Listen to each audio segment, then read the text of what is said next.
سامری عورت جو ہے، سامری عورت کا پر لطف کا تاج آج سامری عورت، یا یوں کہہ لیں کہ سامری عورت کے لیے اچھا سال، پر لطف تاج، پر لطف تاج، یعنی کہ آپ یہ کہہ سکتے ہیں کہ پر لطف سال کہہ سکتے ہیں، سال، ایئر۔ آئیے یوحنا کی انجیل کلام مقدس میں دیکھیں گے، یوحنا کی انجیل اس کا 4 باب اس کی 9ویں آیت، آج اس کو سٹڈی کریں گے اور آج اس کو سیکھیں گے۔ جی بھائی سب پڑھیے گا، یوحنا رسول کی انجیل اس کا 4 باب اس کی 9ویں آیت میں سے کلام مقدس میں دیکھیں گے۔ ہاللویا۔ خداوند کے زندگی بخش کلام میں سے، عہد جدید میں سے، یوحنا رسول کی معرفت لکھا گیا انجیلی بیان اس کا 4 باب اور اس کی 9ویں آیت۔ The book of John, chapter number 4, verse number 9۔ اس میں یوں مرقوم ہے، اس سامری عورت نے اس سے کہا کہ تو یہودی ہو کر مجھ سامری عورت سے پانی کیوں مانگتا ہے؟ کیونکہ یہودی سامریوں سے کسی طرح کا برتاؤ نہیں رکھتے۔ کلام خدا کا پڑھا اور سنا جانا ہم سبوں کے لیے باعث سے برکت ہے۔ سب کے آمین۔ سب لوگ بیٹھ جائیں، تشریف رکھیں، سب لوگ بیٹھ جائیں۔ کتنے لوگوں نے یہ پہلے بات سنی ہوئی ہے؟ سامری عورت کے بارے میں کتنے لوگوں نے پہلے سنا ہے؟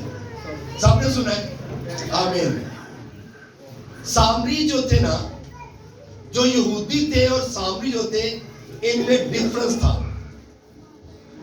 یہودی اونچا ذرا طبقہ تھا، ذرا اونچے لوگ تھے، اور سامری وہ لوگ تھے جو جس طرح ہم کہہ سکتے ہیں کہ صفائی کرنے والے لوگ تھوڑے نیچے درجے کے لوگ تھے، سامری لوگ ان کو کہا جاتا تھا۔ اور یہودی جو تھے وہ ان کے ساتھ کسی قسم کا برتاؤ یا کسی قسم کا لنک نہیں رکھتے تھے۔ جس طرح انڈیا میں، انڈیا کی سمجھ آپ سب بہرحال انڈیا میں سارے لوگ جانتے ہیں، کیونکہ انڈیا کے ڈرامے بڑے لوگ بھیجتے ہیں، تو انڈیا کو ایسے لوگ سارے بڑے پروموٹ کرتے ہیں۔ انڈیا میں براہمن لوگ جو تھے نا، براہمن لوگ، وہ جو نیچے طبقے کے لوگ تھے نا، ان کو اپنے چولہے، اپنے چوکے پہ بھی، یعنی کہ اپنے کچن میں بھی ان کو آنے نہیں دیتے تھے۔ کیوں جی ایسے ہی نا بھائی صاحب؟ براہمن لوگ جو تھے وہ ان کو وہ چھوت سمجھتے تھے، شودر لوگ۔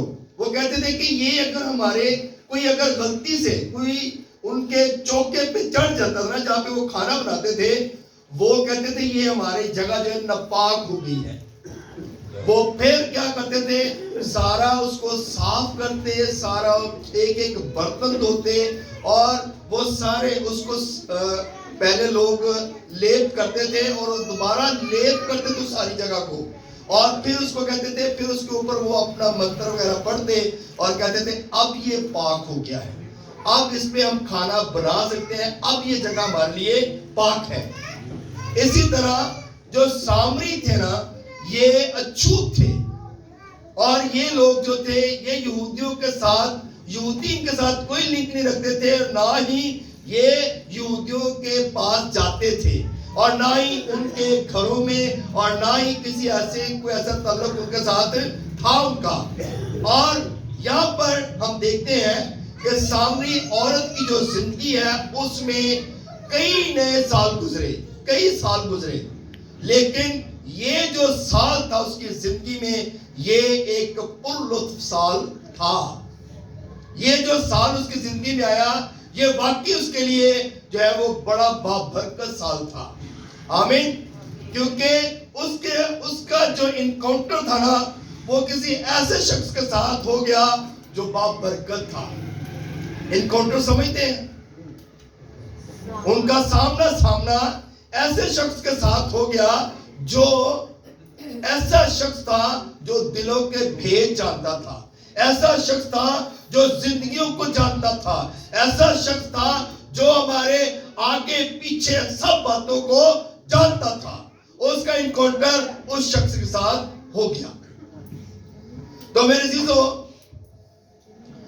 اس عورت کے اندر احساس کمتری تھی، اور احساس کمتری ہونے کی وجہ سے وہ بڑی پریشان بھی رہتی تھی. اور جب یسوع نے اس سے پانی مانگا تو اس نے کہا کہ تو یہودی ہو کر ایک سامری سے پانی مانگتا ہے. کیونکہ اس نے اپنے آپ کو ایک کمتر بنایا تھا، اس نے اپنے آپ کو نیچا بنایا تھا، اس نے اپنے آپ کو گرا دیا تھا کہ ہمارا تو آپ کے ساتھ کوئی لنک نہیں ہے، آپ تو ایک بڑی ذات والے لوگ ہیں اور ہم ایک کمین لوگ ہیں، ہم تو ایک بڑی نیچے درجے کے لوگ ہیں. آپ اتنے بڑے خاندان کے ساتھ تعلق رکھنے والے مجھ سے پانی مانگ رہے ہیں، میں اس لائق نہیں ہوں کہ تجھے پانی پلا سکوں. اس لیے اس نے اپنی کمتری کو ظاہر کیا، اس نے اپنی کمزوری کو ظاہر کیا. پھر اس عورت کے سال کی جو زندگی تھی، اس کا جو ماضی تھا، اس کے سامنے ظاہر تھا. وہ ٹوٹ پھوٹ کا شکار ہو چکی تھی، اس کا باطن خشک تھا، وہ پیاس سے کھوکھلا تھا، اور اس کا جو باطن تھا وہ زخمی تھا. آج دنیا میں کروڑوں لوگ ہیں جو سامری کی طرح زندگی بسر کر رہے ہیں. بہت سارے لوگ ہیں جو سامریوں کی طرح زندگی بسر کر رہے ہیں، ٹوٹ پھوٹ کا شکار ہیں، زخمی ہیں، کمزور ہیں، پریشان ہیں، لیکن وہ اپنی کمزوری کا جو ہے وہ اپنے آپ کو چھپائے رکھتے ہیں، ظاہر نہیں کرتے. لیکن جب وہ خدام کے پاس آتے ہیں، جب وہ خادم کے پاس آتے ہیں، اپنے حال بتاتے ہیں، جب خادم ان کے لیے دعا کرتے ہیں، تو پھر ان کی زندگیاں بحال ہونا شروع ہو جاتی ہیں. آمین. آئیے ایک حوالہ دیکھتے ہیں، رومیو 3 باب اس کی 22 اور 23 آیت. بھائی سب پڑھیے گا ذرا. رومیو 3 باب اس کی 22 اور 23 آیت. کلام مقدس میں آج ہم اسی حوالے کو، اسی باب کو ذرا بار بار ذرا ٹچ کرتے رہیں گے. یوحنا رسول کے انجیل اس کا 4 باب، اس کو بار بار ذرا دیکھیں گے، کیونکہ یہ ہمارے لیے بابرکت ہے. جس طرح سامری عورت کی زندگی میں نیا سال اس کی زندگی میں بابرکت ٹھہرا، یہ سال بھی ہمارے لیے بابرکت ہوگا. آمین. جی بھائی صاحب پڑھیے گا ذرا. رومیو 3 باب اور اس کی 22 اور 23 تو اس میں جو لکھا ہے، یعنی خدا کی وہ راست بازی جو یسوع مسیح پر ایمان لانے سے سب ایمان لانے والوں کو حاصل ہوتی ہے، کیونکہ کچھ فرق نہیں، اس لیے کہ سب نے گناہ کیا اور خدا کے جلال سے محروم ہے. آمین. سب نے گناہ کیا اور خدا کے جلال سے محروم ہے. کوئی انسان گناہ سے بے بہرا نہیں ہے. ہر انسان نے گناہ کیا ہے، ہر انسان گناہ کی حالت میں ہے. اور جب وہ گناہ سے توبہ کرتا ہے، جب وہ مسیح یسوع کے پاس آ جاتا ہے، جب وہ بیپٹائز ہو جاتا ہے، جب اپنے گناہوں کی معافی مانگ لیتا ہے، تو خداوند یسوع مسیح اسے معاف کر دیتے ہیں. آمین. ہلیلویا. سو میرے عزیزو، یوحنا کی انجیل اس کا 4 باب اس کی 10ویں آیت میں پڑھتے ہیں، یسوع نے جواب میں سے کہا، اگر تو خدا کی بخشش کو جانتی اور یہ بھی جانتی کہ وہ کون ہے جو تجھ سے کہتا ہے مجھے پانی پلا، تو تو اس سے مانگتی اور وہ تجھے زندگی کا پانی دیتا. کیونکہ سامری عورت اس بات کو جانتی نہیں تھی کہ یہ کون ہے. اور جب اس نے کہا کہ اگر تو یہ بات جانتی نا، تو پھر تو کبھی بھی یہ بات نہ کہتی، تو کبھی بھی یہ نہ کہتی، اور تو یہ کہتی کہ خداوند وہ اس کے قدموں میں گر جاتی، کیونکہ بہت سارے لوگ جو تھے، اگر ہم کلام مقدس کو جانتے ہیں، کلام مقدس کو پڑھتے ہیں، تو اس میں بہت سارے ایسے لوگ ہیں جو خداوند یسوع مسیح کے پاس آئے. سورن فنیکی عورت جو تھی وہ بھی یسوع کے پاس آئی. اس نے کہا میری بیٹی کے اندر بدرو ہے، اسے نکال دے. تو اس نے کہا کہ لڑکوں کی روٹی کتوں کو نہیں ڈالی جاتی. اس نے کہا کہ کتے بھی جو ہیں وہ بھی اپنے مالک کے میز کے نیچے سے ٹکڑے کھاتے اور اپنا پیٹ بھرتے ہیں. آمین. تو اسی وقت یسوع نے اس بیٹی کو بھی شفا دی، کیونکہ وہ جانتی تھی کہ یہ جو شخص ہے، یہ جو نجات دہندہ ہے، یہ میری بیٹی کو ٹھیک کر سکتا ہے.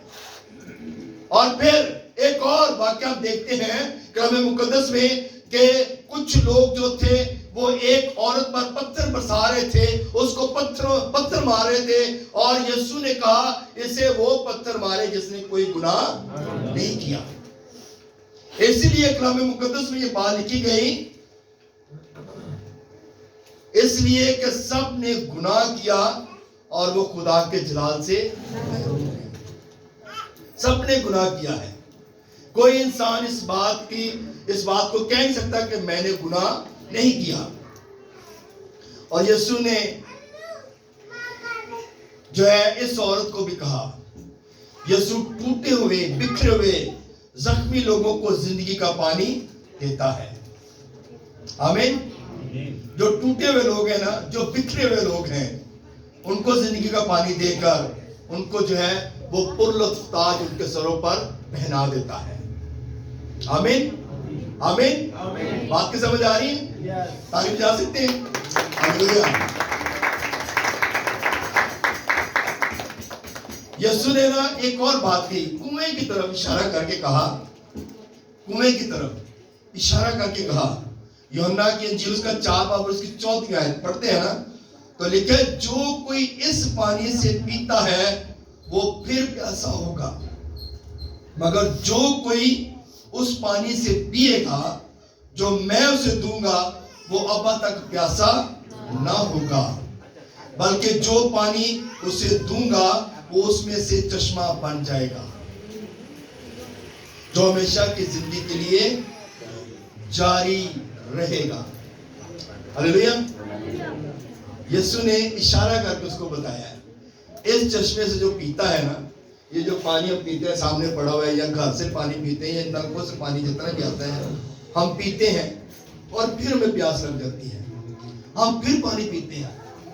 ہم دن میں، ڈاکٹر کہتے ہیں کہ کم سے کم دن میں 3 جگ پانی کے جو ہے وہ پینے چاہیے، یا 12 گلاس پینے چاہیے، یا 8 گلاس، کم سے کم 8 گلاس تو لازمی پینے چاہیے. اور 8 گلاس پینے کے بعد پھر پیاس لگتی ہے. لیکن یسوع کہتا ہے جو پانی میں تجھے دوں گا وہ تیری زندگی میں چشمے جاری کر دے گا، وہ تیری زندگی میں سے چشموں کو جاری کرے گا اور تجھے پھر پیاس نہیں لگے گی. ہلیلویا. روح کی پیاس یسوع بجھاتا ہے، اور ہمیشہ کی زندگی کے لیے بھی یسوع ہی ہے جو ہمیں ہمیشہ کی زندگی دیتا ہے، اور چشمے جاری بھی یسوع ہی کرتا ہے. آمین. سو اس لیے میرے عزیزو ہمیں اپنے خدا کی طرف رجوع کرنے کی ضرورت ہے. سامری عورت نے اس پانی کی خواہش کا اظہار کیا ہے، اس نے بھی اس پانی کو جو ہے اپنی زندگی میں لینا چاہا. اس نے اظہار کیا کہ مجھے بھی وہ پانی دے تاکہ مجھے پیاس نہ لگے. میں ہر روز گھڑا بھرنے کے لیے آتی ہوں پانی لینے کے لیے، اور مجھے یہاں پہ بہت ساری باتیں لوگوں سے سننی پڑتی ہیں. اس نے تقاضا کیا، اس نے بھی کہا، کیونکہ وہ دکھی تھی، وہ پریشان تھی، اور اس نے کہا مجھے وہ پانی دے دے تاکہ مجھے بار بار گھڑا اٹھا کے کنویں پہ نہ آنا پڑے. کیونکہ ایسے ہی ہے. اس نے کہا کہ مجھے بھی پانی وہ دے دے تاکہ میں ایک دفعہ پانی لے لوں اور پھر دوبارہ مجھے پیاس نہ لگے. اور یسوع نے ایک بات کہی کہ جا، تجھے پانی مل جائے گا، جا اپنے شوہر کو اپنے ساتھ لے کے آ.